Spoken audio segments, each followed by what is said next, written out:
తిరుపతి తాతయ్య గుంట గంగమ్మను దర్శించుకుని పట్టు వస్త్రాలు సారెను సమర్పించిన మాజీ మంత్రి ఆర్కే రోజా. గంగమ్మ జాతరను రాష్ట్ర పండుగగా గుర్తించింది జగనన్న ప్రభుత్వం. గంగమ్మ తల్లి ఆలయానికి వచ్చిన మొదటి ముఖ్యమంత్రి వైఎస్ జగన్మోహన్ రెడ్డి. ఈవీఎంలతో గెలిచిన పార్టీ కూటమి ప్రభుత్వం. స్థానిక సంస్థల ఎన్నికల్లో మీ బండారం బయటపడుతుంది. విజయ్ జగనన్న ఫోటో ఇస్తే ప్రేమగా చూపించారు. జగనన్న లాంటి నాయకత్వం నేను ఇస్తానని చెప్పారు.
కొద్దిగా సైట్ చేసుకోండి.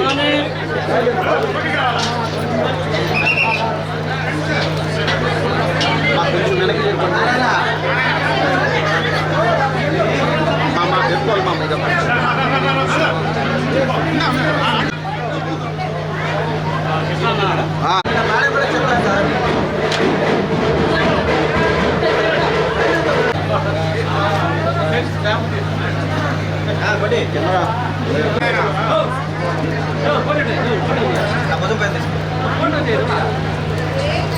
కొంచెం వెనక్కి చేరుకోండి.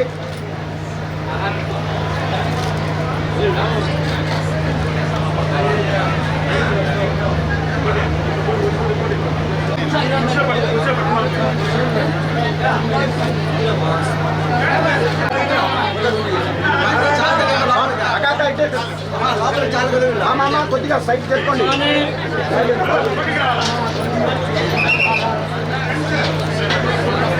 కొంచెం వెనక్కి చేసుకోండి. చెప్పుకోవాలి మా మీద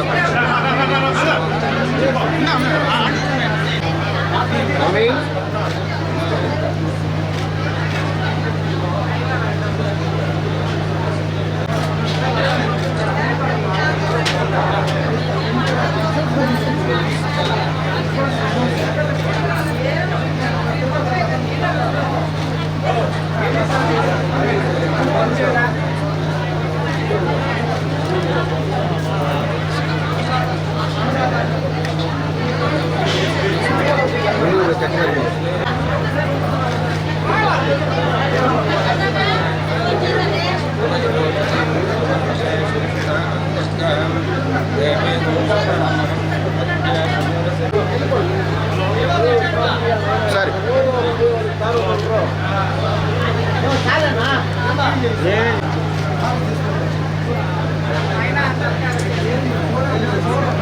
కూర్చోండి స్వామి.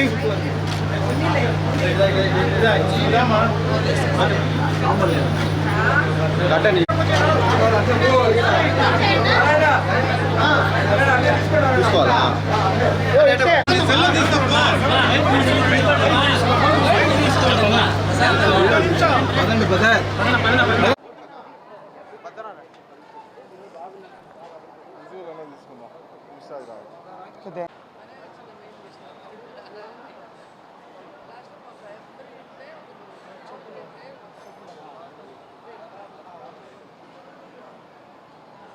తిరుపతి అమ్మాయిగా తాతయ్యగుంట గంగమ్మ తల్లిని దర్శించుకోవడం ఎన్నో సంవత్సరాలుగా ఆనవాయితీ.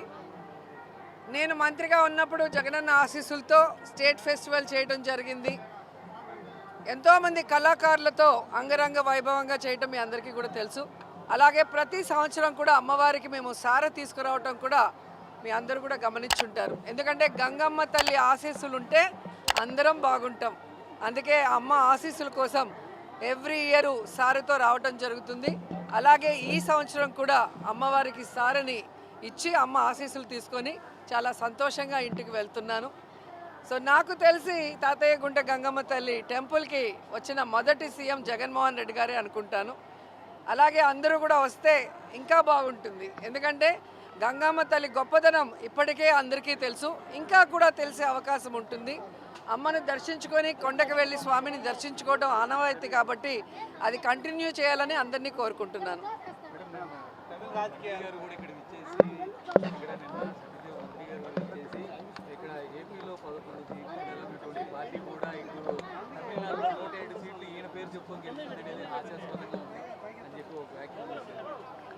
గుడి దగ్గరకు వచ్చి మాట్లాడారా సత్యప్రసాద్ గారు? చాలా సంతోషం.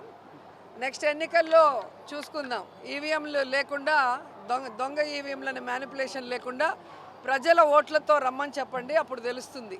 లోకల్ బాడీ ఎలక్షన్స్లో మీకు అర్థమైపోతుంది కూటమి ప్రభుత్వం విజయం ప్రజా విజయమా లేకపోతే ఈవీఎంల మ్యానిపులేషన్ అనేది మీకు అర్థమవుతుంది. రెండోది, ఎన్నికల ప్రచారంలో విజయ్ జగన్ ఉన్న ఫోటోకు అభిమానిస్తే చాలా ప్రేమగా దాన్ని ఎత్తి చూపించడం జరిగింది. ఒక ముఖ్యమంత్రి క్యాండిడేటు పక్క రాష్ట్రంలో ఉన్న మాజీ ముఖ్యమంత్రి ఫోటో పట్టుకోవాల్సిన అవసరం లేదు. అయినా పట్టుకున్నారంటే అర్థం ఏంటి? జగనన్న లాంటి నాయకత్వం నేను ఇస్తాను అని ఆయన చెప్పకనే చెప్పాడు. ఎందుకంటే విజయ్ గారి డ్రెస్సింగ్ చూస్తే జగనన్న గారి లాగే కాకి ప్యాంటు కాకి షర్ట్. ఇంతవరకు ఎవరు కూడా ఏ ముఖ్యమంత్రి క్యాండిడేట్ అలా వేసింది లేదు. ప్రజలకి దగ్గరగా సాధారణ వ్యక్తిలాగా వాళ్ళు ఎప్పుడూ ఉంటారు. సో ప్రతిదీ కూడా మీరు చూస్తే మాట కానీ ప్రజలకు ఇచ్చిన వాగ్దానాలు కానీ మీటింగ్స్లో మాట్లాడే విధానం కానీ అన్నీ కూడా విజయ్ జగన్ గారిని ఫాలో అయ్యారనేది స్పష్టంగా తెలుస్తుంది. ఎప్పుడైతే విజయ్ ఆ ఫోటో చూపించాడో అప్పుడే ఆయన కూడా జగన్ గారిని గౌరవిస్తున్నారన్న సంగతి తెలుస్తుంది. సో అవన్నీ చూసిన ప్రజలు ఈరోజు విజయ్ని ముఖ్యమంత్రిగా కావాలని కోరుకున్నారు అంటే జగన్ గారిని కూడా వాళ్ళు ఆశీర్వదించినట్టే లెక్క. ఎందుకంటే దేశంలో ఏ రాష్ట్రంలో ఏ ముఖ్యమంత్రి కూడా 5 సంవత్సరాలలో తను ఇచ్చిన వాగ్దానాన్ని 99% పూర్తి చేసిన దాఖలాలు వేరే ఏ రాష్ట్రాల్లో లేదు. ఒక్క జగన్ గారే చేశారు. కోవిడ్ సమయంలో కూడా రాష్ట్రానికి ఇన్కమ్ లేకపోయినా కూడా అందరికీ జీతాలు సక్రమంగా ఇచ్చారు. ప్రజలందరికీ వైద్యాన్ని ఫ్రీగా అందించారు. అలాగే ప్రజల్ని కాపాడుకున్న విధానం కూడా అందరూ చూశారు. ఏదో మాట్లాడాలని సత్యప్రసాద్ మాట్లాడితే అది సరికాదు. గుడికి వస్తే దర్శనం చేసుకొని వెళ్ళు. ఏదో అబద్ధాలను ఇక్కడ చెప్తే ఎవడు నమ్మే పరిస్థితి లేదు. ఈరోజు గ్రామాల్లో కానీ వార్డులకు వెళ్ళే ధైర్యం మాకుంది. ఎందుకంటే మేము మంచి చేసాం. ఈరోజు మీకు వెళ్ళే ధైర్యం ఉందా? ఒక కొత్త పెన్షన్ ఇవ్వలేరు, ఒక కొత్త ఇల్లు ఇవ్వలేరు. మేము కట్టిన ఇళ్ళకి పూర్తి అయిన వాటికి రంగులు వేసుకొని ఈరోజు ఓపెనింగ్ చేసుకోవడం కాదు. మీరు ఏ కార్యక్రమం చేసినా జగన్ గారు ఫినిష్ చేయాల్సిన వాటిని ఒక 5% చేసుకొని మీరు చేస్తున్నారు తప్ప మీకు కావాల్సిన లేదా మీరు ప్రామిస్ చేసిన ఏ ఒక్క కార్యక్రమాన్ని సక్రమంగా చేశారని అడుగుతున్నా. అంతెందుకు రాయలసీమలో పుట్టిన చంద్రబాబు నాయుడు రాయలసీమ లిఫ్ట్ ఇరిగేషన్ని ఈరోజు రేవంత్ ఆపమంటే హైదరాబాద్లో తన ఆస్తుల్ని కాపాడుకోవడానికి ఆపేసింది నిజం కాదని అడుగుతున్నా. ఈరోజు రైతులకి సాగునీరు తాగునీరు లేకుండా రైతులు అల్లాడిపోతుంటే పట్టించుకోకుండా నువ్వు నీ ఆస్తులు బాగుంటే చాలు అనుకొని ఈరోజు రాయలసీమ లిఫ్ట్ ఇరిగేషన్ని ఆపేసిన నువ్వు నీ పార్టీ వాళ్ళు జగన్ గారిని మాట్లాడుతుంటే సిగ్గుచేటని కూడా ఈ సందర్భంగా తెలియజేసుకుంటున్నా. అలాగే తిరుపతిలో పుట్టిన చంద్రబాబు నాయుడు కానీ ఆ పార్టీలో వాళ్ళు పవిత్రమైన కొండ మీద పవిత్రమైన లడ్డుని అబద్ధాలు నోటికొచ్చిన అబద్ధాలతో ఎలా అవమానించారో ఈ రాష్ట్రంలో అందరూ గమనించారు. మళ్ళీ సిగ్గు లేకుండా అసెంబ్లీలో బాత్రూమ్ కెమికల్స్ వాడారు అని మాట్లాడుతుంటే ఇతను మనిషా లేకపోతే ఏంటి అనేది అనుమానం వచ్చింది. ఎందుకంటే ఒక తప్పు చేసుంటే ఆ చేసిన వాళ్ళని సాక్ష్యాధారాలతో నిరూపించి అరెస్ట్ చేయండి, శిక్షించండి, ఎవరు ఏమనరు.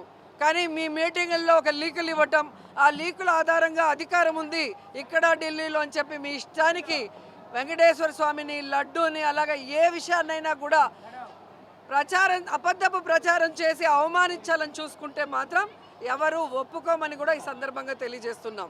భగవంతుల్ని కాపాడాల్సిన భగవంతుల మీద ఎవరైనా తప్పుడు ప్రచారం చేస్తే ఖండించాల్సిన బాధ్యత ఉన్న వాళ్ళు ఈరోజు వాళ్ళే అవమానకరంగా మాట్లాడుతుంటే చాలా బాధేస్తుంది. ఎందుకంటే వెంకటేశ్వర స్వామి మన జిల్లాలో ఉండటం మన అదృష్టం, మనమందరం గర్వపడాల్సిన విషయం. ప్రపంచంలో ఎవరైనా ఏ మతం వాళ్ళైనా ఏ కులం వాళ్ళైనా కూడా ఎంతో నమ్మకంతో వచ్చే తిరుమలకి ఈరోజు అపహాస్యం పాలు చేయాలనుకోవడం చాలా సిగ్గుచేటు. దాన్నైనా ఇప్పటి వరకు ఆపి దాని మీద ఉన్న చైర్మన్ ఎవరైతే అపవిత్రుడు ఉన్నాడో అతన్ని తొందరగా సస్పెండ్ చేసి దించితే బాగుంటుందని కూడా డిమాండ్ చేస్తున్నారు. తమిళనాడులో గవర్నర్ మీరు బల సంఖ్యలు చూపిస్తేనే తర్వాత ప్రభుత్వ ఏర్పాటు వస్తున్నా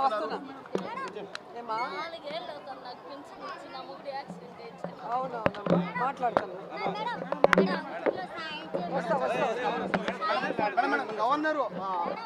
గవర్నర్ చేసిన తర్వాతే మేము ఆహ్వానిస్తామని చెప్పడం కొత్త ప్రభుత్వానికి గవర్నర్ చెప్పడానికి ఏ విధంగా చూడాలి? యాక్చువల్గా నాకు తెలిసినంత వరకు మెజారిటీ ఉన్న వాళ్ళు అడిగినప్పుడు యాక్చువల్గా అసెంబ్లీలో బల ప్రదర్శన నిరూపించుకోవాల్సిన బాధ్యత ఉంటుంది. అలా కాకుండా ముందే నాకు బల ప్రదర్శన చూపించండి తర్వాతే ఇస్తాము అనేది మరి ఎంతవరకు కరెక్ట్ అనేది నాకు కూడా ఐడియా లేదు.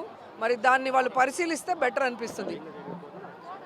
ఎందుకంటే ప్రజలందరూ కూడా విజయ్ కావాలి, ఒక అవకాశం ఇద్దాం అనుకున్నప్పుడు సవ్యంగా ఈ కార్యక్రమాన్ని జరిపి బల ప్రదర్శనలో ఒకవేళ బల ప్రదర్శనలో ఆయన నిరూపించుకోలేకపోతే అప్పుడు ఎలాగో గవర్నర్ చేతిలో ఉంటుంది. అంతేగాని ముందే అది చెప్పడం అనేది ఓటేసిన ప్రతి ఒక్కరికి చాలా బాధగా ఉంది అనేది తెలుస్తుంది. కాబట్టి ప్రజాభిప్రాయాన్ని గౌరవించి వాళ్ళు వెంటనే అది జరిపిస్తే సక్రమంగా సవ్యంగా ప్రశాంతంగా బాగుంటుంది. నేనేమన్నానండి, మీరు అడిగిన దానికి నేను ఆన్సర్ చెప్పాను.